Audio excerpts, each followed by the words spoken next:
কালো টাকা কাদের কাছে আছে? আমলাদের বিরুদ্ধে যদি কোনো পদক্ষেপ আপনি না নিতে পারেন, এই দেশ কখনো শুধরাবে না। বাংলাদেশের গভর্নরের কথা বলতেছে, ওনার কি আমাদের এই স্বাধীনতার ব্যাপারে, দ্বিতীয় স্বাধীনতার ব্যাপারে কোন রকম অবদান আছে? ওনারা ভোট করে ফেরেস্তা হয়ে গেলেন? তাদেরকে বসাচ্ছেন কেন? এগুলি করতেছেন।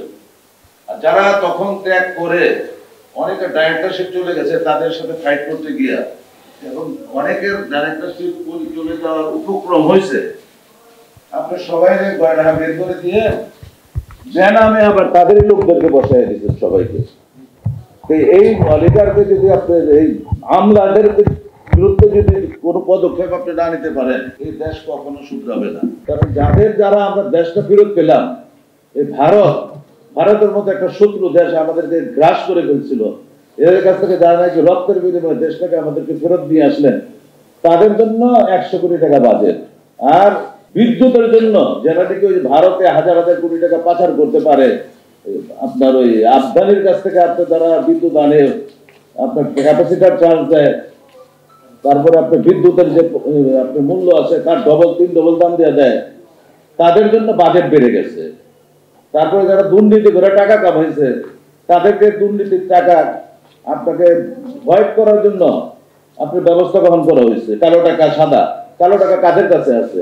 এগুলো তো কালো টাকা না। কালো টাকার দুইটা মিনিংস হইতে পারে। একটা হলো আমি ব্যবসা করে টাকা রোজগার করছি কিন্তু সম্পূর্ণ টাকা আমাদের দেখা হয় নাই, সেটা কালো টাকা।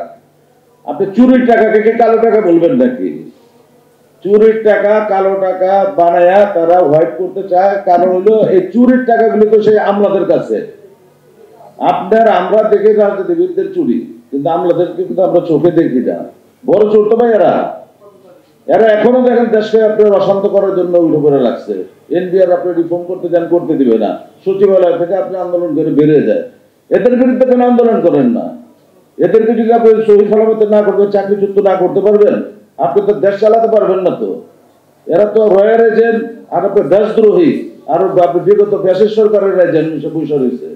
এদেরকে আপনারা সহি সালামতে হেদায়েতের দাওয়াত দেন, হেদায়েত না হলে তাদেরকে আল্লাহর নামে চাকরি থেকে চ্যুত করেন। আর ওই আইন দেখায়েন না। আইন দেখাতে গেলে আপনার ওই ব্যাসের সরকারের অধপতন ঘটতো না, আমরা তাদেরকে দাঁড়াতে পারতাম না। ব্যাসের সরকারেরই এর আরেকটা অংশ, তাদেরকে ওই একই ব্যবস্থা করতে হবে তারা যদি হেদায়েত না করে।